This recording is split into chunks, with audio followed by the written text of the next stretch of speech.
Thank you. I will share my screen now as well. And yeah, I'm excited to talk to you because I've just really enjoyed the energy of today's workshop. So nice to be part of it. Thanks. And just as you were saying, Sarah, my passion as well is the visitor experience itself. It's yeah, seeing things from the visitor's point of view and having that knowledge that we can make or break an experience, we can make or break a memory, we can tell a story that really sparks people's imaginations and gives them amazing things to remember about their time in Scotland. And that's what we try and influence with the quality assurance grading scheme. And that's the team that I work closely with here in Visit Scotland. I'm the engagement manager for the scheme, and I manage the team of quality and tourism advisors who are the ones that take part in your tours, experiences, and adventures, and they offer feedback from that visitor perspective, and they award you with the star rating to use in your marketing, just like the one you see on this slide. So I know I'll be talking to two audiences today. Those of you who are already QA members, and those of you who don't yet have a star rating, but might be considering this as a way to demonstrate to the visitor that piece of reassurance that Rona was talking about, and the fact that you are serious about the quality of product that you're going to offer. So in QA, we tend to work with the adventure tourism sector within 3 of our visitor attraction scheme designators, which are the activity providers or activity centres, tours, wildlife experiences. And what we do is we just work with you, we experience what you have to offer, and we will find how best to demonstrate your product within our logos here. And we'll match you up with the best element for you.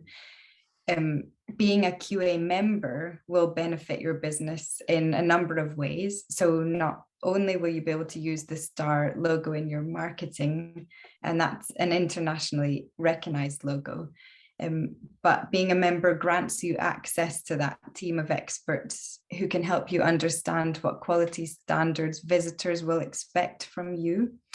And so we put content in email newsletters, we give webinars, and also lots of one-to-one advice sessions where our team can share those insights and their expertise and best practice guidance, most importantly, with you to assist your business and help you to navigate through this recovery stage and any other temporary bumps in the road that you're finding.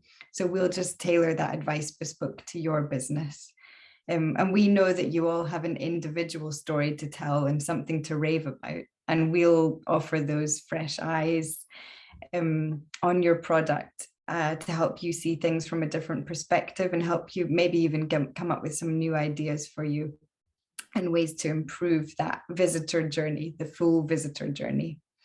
So yeah, on the back of an incredibly challenging 2-year period, businesses across the country just now are informing us, and probably this is your experience too, the behavior and the attitude of visitors has changed, and their expectations have heightened, certainly in a perceived way when we compare it to pre-pandemic levels.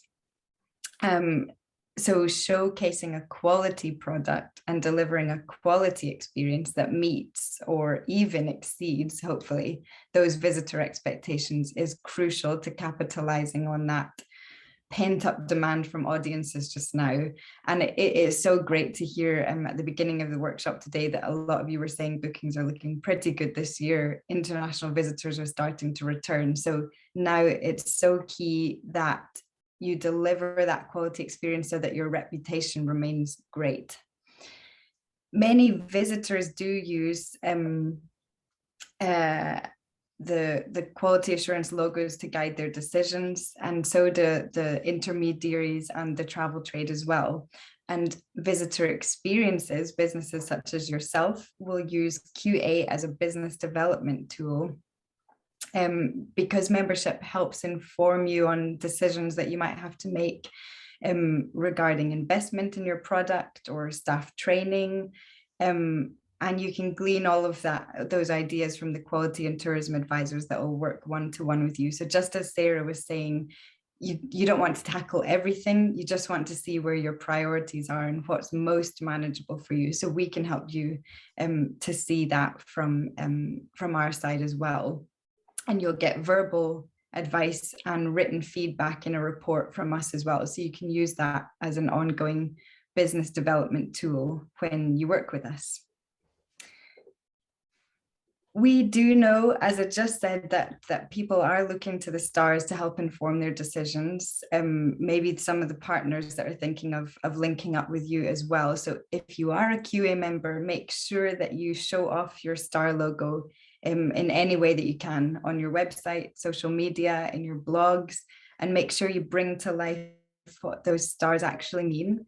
And as Rona was saying, that COVID reassurance piece will be necessary for years to come, especially when, if any of you have linked up with the Good to Go marketing tool, the messages that come across in that tool, which are that you're a safe business, that you're a clean business. Once Good to Go phases out, quality assurance can help you to shout those messages loudly and continue to shout them for years. By definition, a QA business is a safe, clean, and welcoming business, and it's written directly into our criteria that I've highlighted here. So do what you can to reassure your consumers that you take this Visit Scotland Code of Conduct seriously, and just use it because you've got plenty to shout about within it. These key messages of reassurance that visitors will be looking for. And again, our team of quality and tourism advisors will help to give advice on how you can improve these key messages on your digital platforms. We'll also include encouragement about how you can demonstrate you're a responsible business and one which takes inclusivity seriously. And that's something that my colleague Steve mentioned the importance of earlier. So we touch on all of these themes and can help you to see where maybe you can make those messages louder. So yeah, advice from me, make sure your QA logos are clearly visible. Use these kind of wordings in your social media content and any blogs that you're writing. Make sure you're mentioning what the stars mean. And of course, we'll do our bit as well to help display your quality assurance logos on your visitscotland.com web listings, which will make sure that you're visible for visitors who are using our website and perhaps using the filters to show only quality assured businesses, which we do see a great number of visitors want to filter out non-QA members in their searches. So I've included a wee testimonial here from Charlie and Susan Ironside to bring to life what I'm saying a little. So they own the Glenlivet Hill Trek and have specialized in providing personalized and immersive whiskey themed day trips around Speyside and Glenlivet. They actually worked really closely with us to help realize their ambition of being a 5-star provider. And they're now in the process of creating a new product. So are looking again to the expertise of our team in quality assurance to help ensure that product is going to be the best it can be. They recognized that the logo itself was that outward sign of reassurance and quality that helped them to attract customers from all over the world, really. And they especially valued the feedback and advice and new ideas that our team were able to give them, as it helped them to offer consistency in standards across their full visitor experience, and provided them with tools to feed into their business development plan. So again, just as Sarah was saying from Scotbeard Tours earlier, the importance of understanding the full customer journey, how visitors experience every aspect of your business, from the website and the booking stage right through to the experience itself, and how you're interacting with them thereafter. So we can feed all of that back to you and reflect it back in a helpful way. And one last idea for me today, or a thought, was I wanted just to mention food and drink, and was wondering if you do have a food and drink offering as part of your adventure, or maybe if you've ever thought about including one or seeking to include one in the future, because yeah, this can form part of your adventure that visitors will love and remember. And so just in case it could be relevant to you, I wanted to mention the Visit Scotland Taste Our Best Award, because it might be something that you consider applying for as well. This is the award logo in the bottom right hand side, so you might recognize it. And the award is for businesses that can demonstrate quality standards in their food and drink offering, but that also focus on offering produce from Scottish suppliers. And so it's a great award to achieve, and it can actually help clearly demonstrate that ethos of responsible tourism to your adventurers. And it'll show that you support your community, that you love local, and it also fits in well to helping towards net zero targets that you might have, because Taste Our Best businesses demonstrate that reducing of that supply chain of food and drink produce ultimately reduces the carbon footprint of the business itself. So there's all of these great messages linked up within this one award. So taking the essence of the Visit Scotland Taste Our Best Award into your food and drink experience, or your dream for a future food and drink experience, I thought just some top tips for today. So first of all, if you're eligible for the award, why not apply or find out more? We do know that visitors like to know where things come from, and they'll actually go out of their way to eat and drink locally. So they'll appreciate knowing the provenance of the food that you supply. So perhaps you're just giving them coffee and a cake as a break during the day or during your activity, but have a think, what can you change up? Can that coffee be from a local roastery? Could the cake be homemade with Scottish flour or eggs from a local farm? So can you change up the ingredients? And if you do have that food and drink offering, as Rona touched on before, be mindful about the packaging and the picnic setup that you have for it. Not only should the materials be responsibly sourced and be using recyclables, etc., but the quality of your offering and the way that you're offering it should reflect the quality of your product. It should reflect the quality of your business and match the star rating that you have, or the star rating that you're aiming for. So for example, if you're serving champagne on a 5-star tour, don't use plastic champagne flutes, but find a way to package up lovely glassware safely. Or if you're giving tea and coffee, don't use flimsy paper cups, but maybe think of cool branded mugs that you could then sell your adventurers as a souvenir after the experience. And create a worthy stage to shout about your supply heroes.